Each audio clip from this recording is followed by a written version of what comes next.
Hi, my name is Beth Azor, and I own shopping centers in South Florida. And this is my podcast, I Own a Shopping Center, Now What?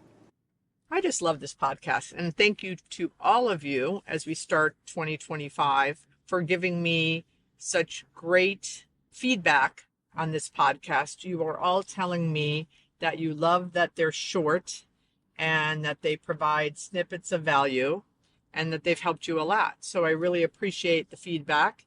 Feel free to continue sending me DMs or emails or texts on any topics that you want me to cover. Share this with your friends. And that's all I want to do is continue to provide value. So today I want to talk about, and some of you may have, if you follow me on social, you may have saw me write about this recently. How much vacancy should a leasing agent be able to cover? So not only should this help you all if you have in-house leasing, right? Or if you do it yourself, but it should also help you if you hire a third party. Because this is definitely a question you want to ask a third party agent. And it's not about how many properties they lease. It's about how much vacancy they have. And it's important that they break down the vacancies. So you may have someone that has, let's say, 10 other shopping centers that they're handling the leasing for, but 5 of them have, one vacancy each, and they're all Kmarts, right? 100,000 square foot empty Kmarts or, large vacant boxes, which don't take as much time as properties that are 75,000 square feet with 50,000 square feet of vacancy, all 1,000 to 2,000 square foot spaces, right? So you really need to drill down on what they're leasing, how much are they leasing. Now, if you have a center that's 20,000 square feet and you have 2 vacancies that are 1,500 square feet, and they've got, let's say, 3 or 4 shopping centers and they have a lot of that size vacancy, that could help you, right? Because if it's in the same geographic area, because they'll be able to get a lot of calls on those projects, and maybe if they're not interested for one reason in their other properties, they could flip some of the leads to your properties. So it's definitely something in the interview that you need to ask a lot of questions about and drill down on. Now, if you have someone in-house, so a lot of my clients are large institutions, and they are of the belief that one agent can handle 250,000 to 500,000 square feet of vacancy, which I am the exact opposite of this. When I ran a team of 14 agents at Terra Nova, we had 50 shopping centers. Each agent, we had 4 rookies. The rookies did not get their own listings. They supported the other 10 agents and they did renewals, but they didn't have their own listings. So the other 10 agents split 5 shopping centers each.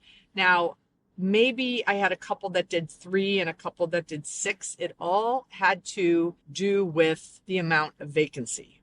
I remember we had a 350,000 square foot shopping center that had about 75,000 square feet of vacancy. There was, I think, a 20,000 square foot big box.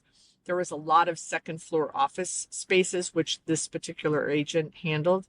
And then some 3,000, some 5,000, some 1,000s. So that person just had that center and one other center. Now, it's important to make sure that your agent can eat, right? That the property gives them the ability to make money. Otherwise, they're not going to stay with you.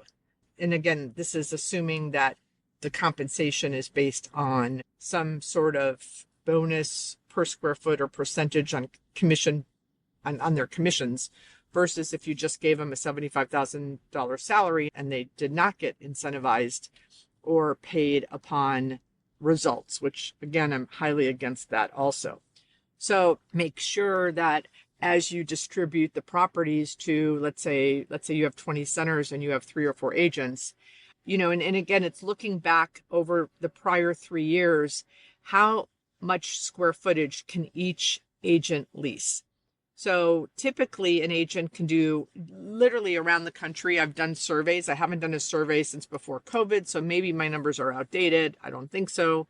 But I think agents on second gen shopping centers, not ground up. So these are centers that might be the third or fourth or fifth iteration of, a tenant going into a vacancy. They can do somewhere between 12, on average, 12 to 15 leases a year, maybe 20. And if they're absolutely rock stars, right, they could do 30. But usually it's 12 to 15 is the average across the country. So that means, let's say the average space is, just to make it easy for math, 2,000 square feet. And let's say they do 15, that's 30,000 square feet. So if they're handling 50,000 square feet, that's 20,000 they're not leasing, right? So I want my spaces leased. So I want more leasing agents than less. And I want them working the properties. I don't want them just taking phone calls from signs.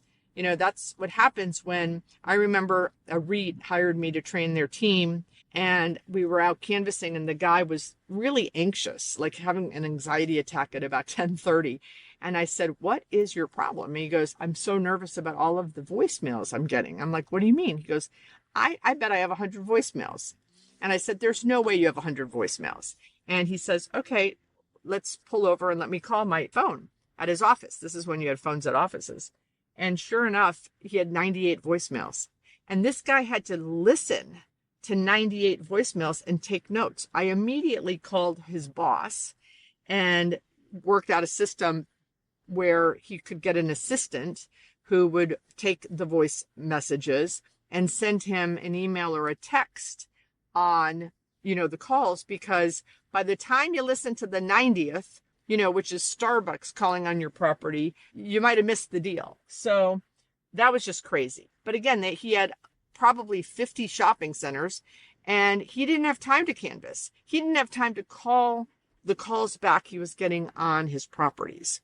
So I'm a believer in less than 50,000 square feet per agent. I really prefer more like 20 or 30. I want them to have as much as they could lease. So that is my opinion on staffing. It goes per vacancy, not per center. And less is more as far as I'm concerned, because again, I want them working the asset. I just don't want them taking orders on phone calls, because that doesn't, for me, that does not grow rents at all. So now it does mean that you have more people, and you may not want to have a lot of people. And I've seen it all over. Definitely the institutions, at some point, some of the institutions had less agents, and then they would hire third-party agents to assist the agents who had the 50 properties. So that's my take on it. If you have any questions, feel free certainly to reach out, and Happy New Year. I hope 2025 for you all is going to be the best year ever.